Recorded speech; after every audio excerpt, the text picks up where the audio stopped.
In the peaceful and sun-kissed village of Turkana, everyone knew Joma and Eshe. Their love story felt like a dream, something out of the old folk songs sung under the moonlight. Joma was the village's pride, a talented artisan who carved beauty out of simple wood.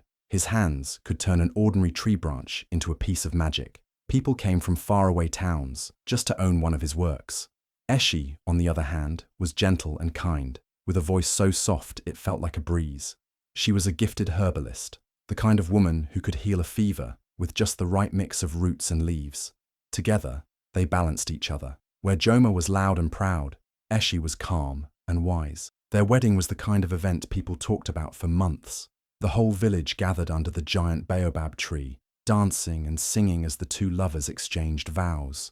The elders gave blessings, children tossed flower petals in the air, and even the skies seemed to smile that day. People said they were soulmates, meant for each other, blessed by the ancestors. Young girls looked at Eshe with admiration, wishing for a love like hers. Young men respected Joma, wanting to be strong providers like him. In the beginning, everything was beautiful. Joma would return home early from the workshop, just to sit beside Eshe as she prepared her herbal mixtures. They would laugh, share meals under the stars, and speak about their dreams, of children, of expanding their crafts, of growing old together. Their home was filled with peace, warmth, and love. But time has a strange way of testing what seems perfect. Slowly, things began to shift. Joma's talent brought him fame. Travelers from across the region started offering him large sums for his carvings. He started traveling to nearby cities, meeting people who wore fine clothes and spoke with polished tongues. He saw a new world, one full of temptation and applause. And with each trip, Joma came back a little different. He stopped helping Eshe with her garden. He spent less time at home. His eyes wandered, and his heart slowly drifted. Eshe noticed the change. She wasn't a fool. The man who once whispered love into her ears was now always busy, always tired, always distant. She tried to bring him back through his favorite meals, through gentle conversations, through long walks under the moon. But Joma was chasing something else now, something Eshe couldn't give, the thrill of new attention, the hunger for more. The villagers started whispering. Some said they saw Joma in the city with another woman. Others noticed how Eshe walked with her head lower than before. What was once a love story that inspired envy had become a silent tragedy, and though Eshe's heart was breaking, she remained graceful, holding on to the pieces, not knowing that this was just the beginning of a storm that would change everything. Joma's life took a sharp turn the day a rich traveling merchant named Kosele came to Turkana. The merchant saw one of Joma's wooden sculptures at the village square and was instantly amazed. "Who made this?" he asked, eyes wide with excitement.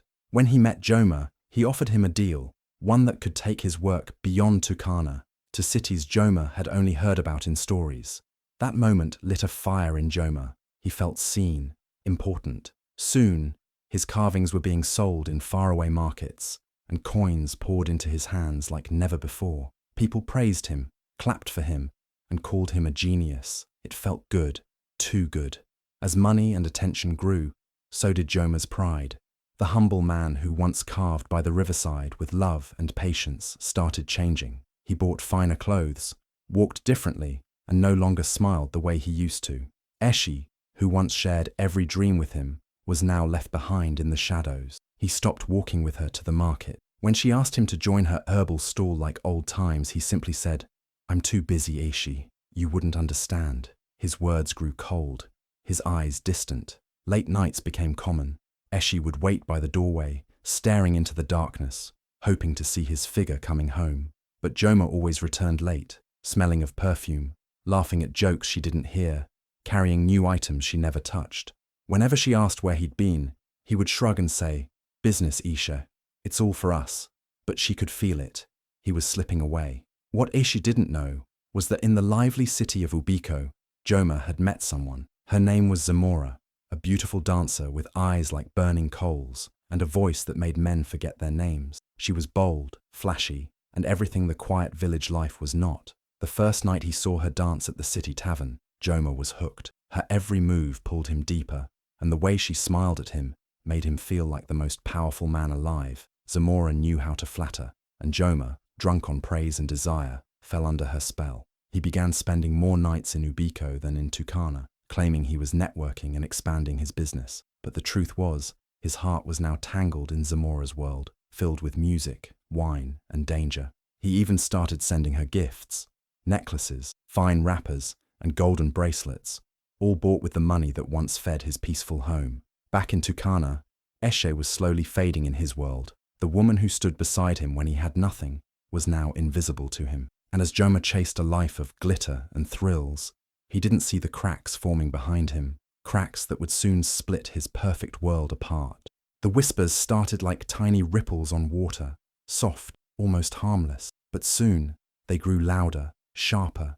Eshe would walk through the village, and women would pause mid-sentence, their eyes heavy with pity. Some would look away, others would speak in hushed tones behind her back. "That's Joma's wife," they'd say. "Poor thing, she doesn't know." But Eshe knew. Deep down, she felt it in her bones. Her husband, her Joma, was no longer hers. One afternoon, as she returned from the market with her basket of herbs, she overheard two girls giggling near the riverbank. "Did you see the way he held her waist?" one said. "Zamora is living like a queen while Eshe carries firewood." The name cut through her like a knife. Zamora. The name Joma had never mentioned, but the one everyone else seemed to know. That night, as Joma walked through the door with the scent of expensive perfume clinging to his skin, Eshe stood tall and asked him directly, "Who is Zamora?" The room fell silent. For a moment, Joma stared at her, as if surprised she had dared to ask. Then his face twisted in anger. "You listen too much to gossip," he snapped. "You're just jealous because I'm doing well. You should be grateful." Grateful. That word shattered her, as if she was expected to thank him for coming home late, for spending nights in another woman's arms, for making her feel like nothing. Joma's voice grew louder, blaming her for being too boring, too quiet, too old-fashioned. He accused her of holding him back, of being bitter because the world finally noticed him. Eshe didn't argue. Her lips trembled, but she stayed quiet. That night, she cried into her pillow, muffling her sobs so the neighbors wouldn't hear. Days turned into weeks. Her eyes lost their shine. Her smile became forced. She continued selling her herbs, even when her heart felt hollow. The villagers watched her silently, some feeling sorry, others too afraid to speak. Eshe prayed for her husband to return to her, to the man who once carved her name into wood, who once kissed her hands with love. But instead, things grew worse. One morning, Eshe saw a new house being built not far from theirs. It was big, colourful, and noisy. Zamora had arrived, not just in Joma's life, but in their village.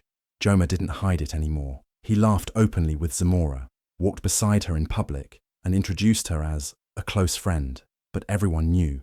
Everyone.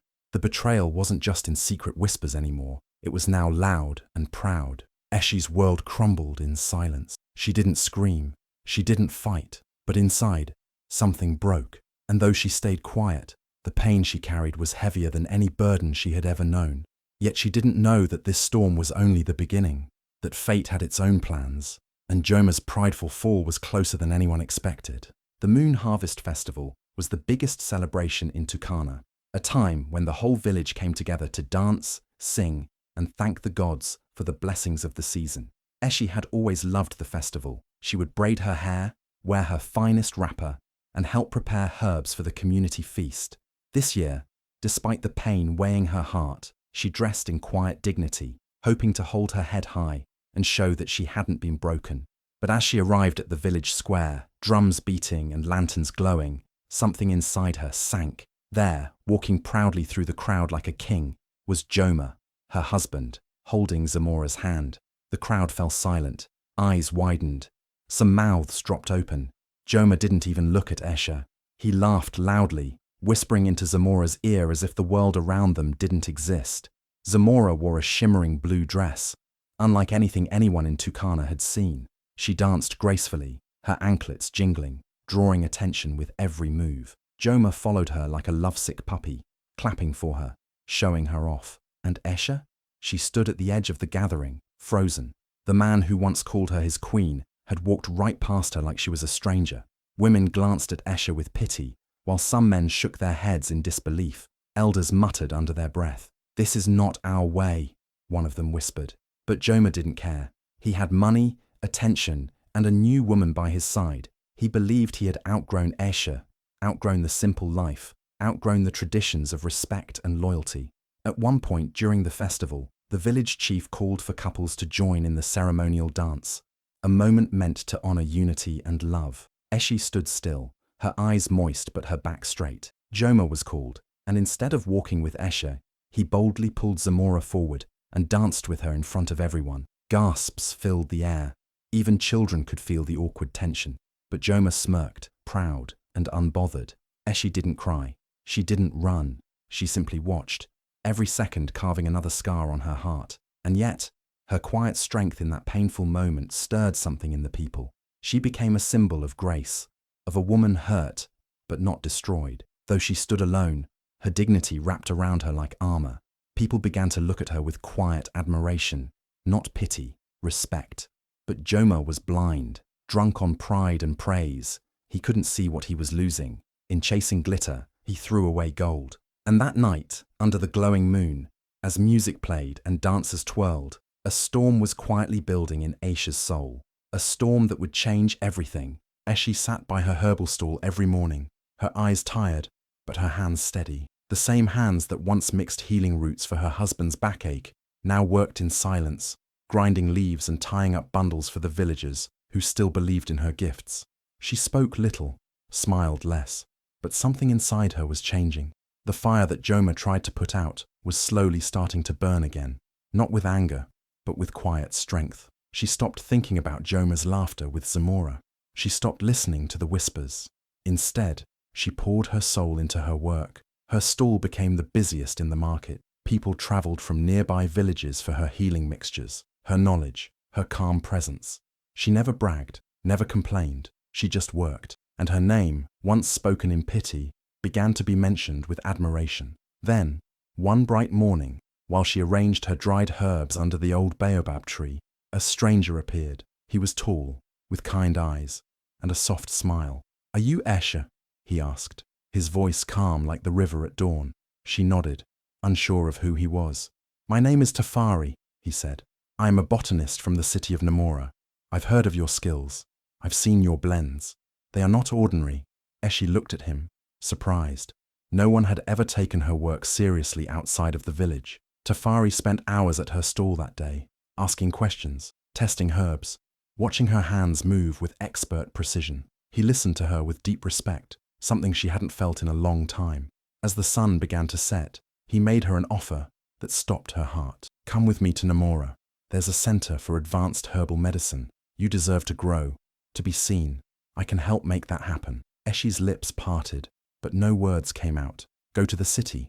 Leave Tucana. Leave everything behind. That night, she sat under the stars, her basket beside her, thinking of all she had endured, Joma's betrayal, Zamora's cruelty, the cold silence in her home. She looked around at the empty house that no longer felt like hers. She thought of her dreams, the ones she buried under duty and heartbreak. And then, for the first time in years, Eshe allowed herself to want more, to believe she could rise. The next morning, she packed her things. No long speeches, no goodbyes to the man who had once promised her forever and gave her shame instead. She met Tafari by the main road, her steps steady, her eyes calm. Without a backward glance, she left Tucana behind. She wasn't running, she was rising. And deep down, even the trees seemed to whisper her name with pride. Eshe, the woman who was once broken, now becoming something unstoppable. 2 years had passed since Eshe left Tucana, and the village had changed, but not as much as she had. Word of a powerful healer known as Mama Wema had spread across the region. People spoke of her with awe. They said she could cure sicknesses even the city doctors couldn't, that she healed not just the body, but the spirit. No one knew that Mama Wema was once the quiet, broken woman who used to sit under the baobab tree with baskets of herbs and tears in her eyes. Then, one quiet morning, she returned. She didn't come with drums or dancers. She came with calm, a soft blue shawl over her shoulders, her posture tall, her smile gentle, her skin glowed, her eyes clear. She was no longer Eshe, the betrayed wife. She was Mama Wema, the healer, the entrepreneur, the woman who had rebuilt herself from ashes. Children ran behind her, curious. Women stared in awe. Men lowered their voices. Elders stood up from their seats in respect. At the market, her old stall stood untouched. overgrown with vines and dust. She walked to it slowly and placed a small pouch of herbs on the table, a symbol that the girl who once wept here was no longer a victim, she was a victor. And then, across the crowd, a familiar face appeared, one that had haunted her past. Joma.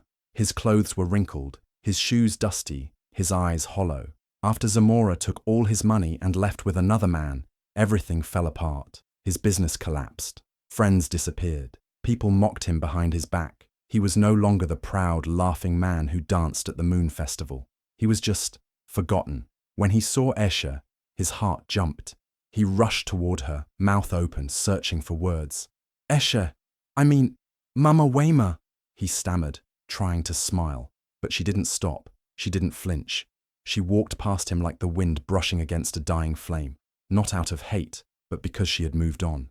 People watched, stunned. Joma stood frozen, hand hanging in the air, his face filled with regret and shame. The same woman he once ignored in front of the whole village now walked with more respect than he had ever known. And she didn't need to raise her voice. Her silence was louder than any insult. Eshe's return wasn't for revenge. It was a quiet reminder that no matter how badly someone is treated, they can rise. And sometimes the best revenge is showing you never needed them to shine. Tafari returned to Turkana, not as a stranger this time, but as someone whose heart belonged in the village now, because of Eshe. He came bearing gifts for the elders, sweet fruits for the children, and rare herbs for the healers. But the most important thing he brought was a small wooden box, hand-carved and wrapped in cloth. Inside was a ring made from silver and blue moonstone, shaped like a blooming flower. It was time. He asked Eshe to meet him under the old baobab tree, the same place where her heart had once shattered in silence. But today, there was no pain in her steps. There was peace. The whole village seemed to sense it. As Eshe walked through the paths of Turkana, people smiled, women winked, elders whispered prayers. The healer who had once left in tears was now being honored with love. Under the shade of the great baobab, Tafari knelt and looked up into her eyes. You gave me healing when I needed it. You showed me strength when I had none. Eshe, will you be my wife? Eshe's eyes shimmered, not with sadness, but with quiet joy. Yes, she said softly. The villagers who had gathered burst into cheers.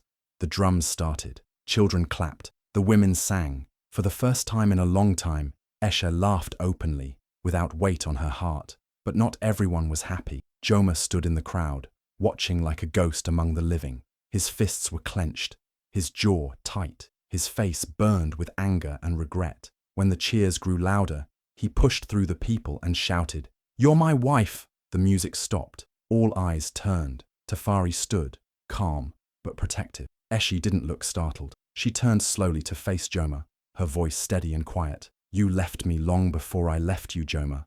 Joma's face twisted. You betrayed me. Eshe took a deep breath. When you moved another woman to our village, when you mocked me, when you humiliated me in front of everyone. Was that love? The crowd murmured. You're the one who taught me how to live without you, she added. So don't be angry when I finally learned. Her words hit him like thunder. There was no anger in her tone, only truth. The people who once admired Joma now looked at him with disappointment. He had destroyed something beautiful, and now he was witnessing what it had become without him. Stronger, wiser, and loved. Tafari gently took Eshe's hand. The drums started again. Joma faded into the background, swallowed by the noise of celebration, left only with his guilt and the bitter taste of what he had lost forever. And Eshe, she danced, not for Tafari, not for the village, but for herself, for the woman who survived, healed, and found love again. Joma couldn't handle the way the village now admired Eshe. Everywhere he went, people spoke of her healing hands, her strength, her dignity. Her new fiancé, Tafari, was respected and loved. Children followed them. Women greeted her with warm smiles, and men nodded in admiration. Joma, once the pride of Turkana, was now nothing more than a forgotten name in the background. His bitterness grew into something dark. He began to spread rumors. He whispered to villagers that Eshe's sudden success was unnatural. No one rises that fast without dark magic, he hissed. You've all been fooled. At first, a few listened, uncertain. But when Joma went to the council of elders and accused Eshe of witchcraft openly, expecting outrage and punishment, the entire village gathered in silence. Elder Nyeko, the oldest and wisest among them, looked Joma straight in the eyes. His voice was calm but heavy with disappointment. You destroyed your own home, Joma. We all saw it. You brought shame to your wife, and now that she has risen without you, you wish to drag her down. The crowd nodded. No one came to Joma's defense. Ashamed and furious, Joma stormed off, but instead of changing, he grew more desperate. He believed the only way to regain respect was through power and wealth, quickly, so he did something foolish. He sneaked into the village treasury late at night and tried to take money from the community fund, meant for orphans and widows. But Karma was watching. He was caught by the night guard. The very next day, he was dragged before the entire village, not with chains, but with shame. The elders held up the stolen coins as evidence. People gasped, especially those who once admired him. Elder Nayeko spoke again. You once had a good woman, a peaceful life, but greed, pride, and betrayal brought you here. Joma hung his head, trembling. His clothes were torn, his eyes hollow. Eshe stood at the back of the crowd, silent. She didn't smile, didn't cry, just watched. It was not revenge she felt, it was closure. From that day, Joma was banned from village affairs. No one trusted him anymore. He wandered the outskirts, forgotten, while Eshe's light only grew brighter. Her healing center welcomed more people. Tafari stood by her like a king beside a queen, and Tukana remembered, those who dishonor love will one day be dishonored by life itself. Joma learned the hard way. Karma doesn't forget. The sun shone brightly over Tukana as the entire village gathered for the grand wedding of Eshe and Tafari. The atmosphere buzzed with joy and music. Colorful fabrics swayed in the wind, drums echoed across the fields, and laughter filled every corner. Eshe, dressed in a golden robe woven with medicinal herbs and symbols of healing, looked radiant. Tafari stood tall beside her, his eyes fixed on her with deep respect and love. It was a moment no one would forget. But just as the ceremony was reaching its peak, something unexpected happened. A group of guards dressed in royal blue and gold marched into the village square. The crowd fell silent. At the front of the procession was a dignified man holding a royal staff. He bowed before Tafari and addressed him not as a stranger, but as royalty. Your Highness, Prince Tafari of Mondokoro, he said loudly, his voice clear. The time has come for you to return home. Your father, the king, has passed. The throne awaits you. Gasps rippled through the crowd. People turned to each other, stunned. Eshe looked at Tafari in shock. Prince? She whispered. Tafari gently held her hands and smiled. I wanted to know the world beyond the palace. I left Mondokoro years ago in disguise to live among the people, to learn real life, real struggle, and to find someone who loved me for who I truly am, not for a crown. He turned to the village and continued. In Eshe, I found wisdom, kindness, and true strength. She didn't fall for gold or titles. She stood when life pushed her down. She is more than a queen. She is a legend. The villagers erupted into cheers. Eshe, still overwhelmed, had tears in her eyes. Not because Tafari was a prince, but because he had chosen her before she ever knew his secret. He loved her when she was broken, when the world looked down on her. And now, he was offering her not just his heart, but a crown. Later that evening, as stars filled the sky, Eshe and Tafari rode away from Tukana on royal horses, with guards and villagers walking behind them. Joma, watching from a distance, sank to his knees. The woman he once ignored, the one he humiliated, was now a queen, not just of hearts, but of a whole kingdom. As they reached the edge of the village, Eshe looked back one last time, not in anger, not with pride, but with peace.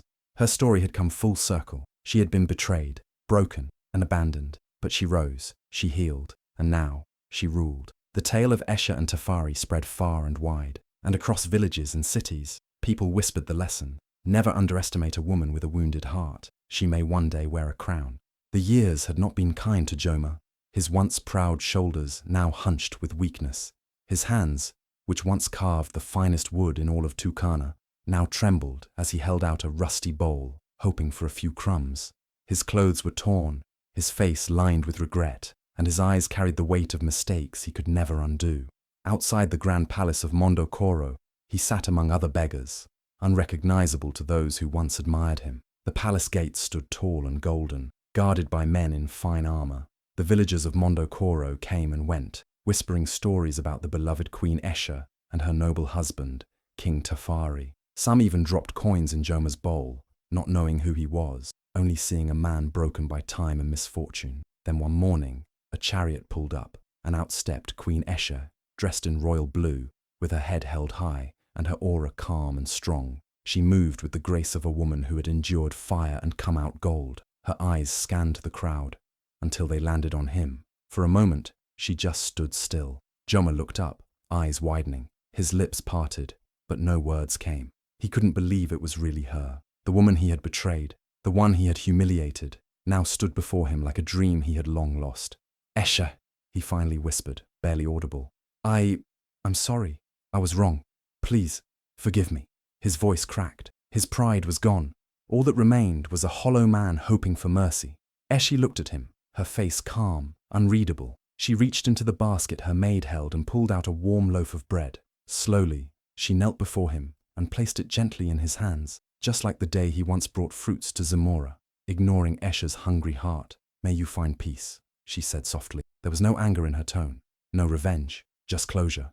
Then, without another word, she stood up, turned and walked back toward the palace. Her steps were firm, her head unshaken. She didn't look back. Joma sat there, frozen, the bread warm in his hands, but his heart colder than ever. For the first time, he understood what true loss felt like. Not the loss of wealth or status or even health, but the loss of someone who once loved him more than life itself and whom he had taken for granted. And so, outside the palace of the woman he once discarded, Joma remained, just a shadow of the man he used to be, haunted by the memory of a love he never truly deserved. If you've been touched by Eshe's journey, from betrayal to triumph, then let this story remind you that no matter how dark the path may seem, there's always a chance to rise. Eshe's strength, grace, and resilience show us that our true worth isn't defined by how others treat us, but by how we choose to rise above the challenges life throws at us. She turned pain into power and showed us all that we are capable of greatness, no matter where we start. Joma's story is a painful reminder that karma is real and no one can escape the consequences of their actions. But it's also a story of redemption, showing us that sometimes the greatest strength comes from forgiveness. If you were inspired by Eshe's transformation and the lessons she taught us, don't forget to like this video, share it with someone who needs to hear this story, and subscribe to our channel for more heartwarming tales of strength, love, and the power of resilience. Thank you so much for watching and being a part of this journey. Your support means the world to us, and we can't wait to bring you more inspiring stories. Stay strong, stay hopeful, and keep shining.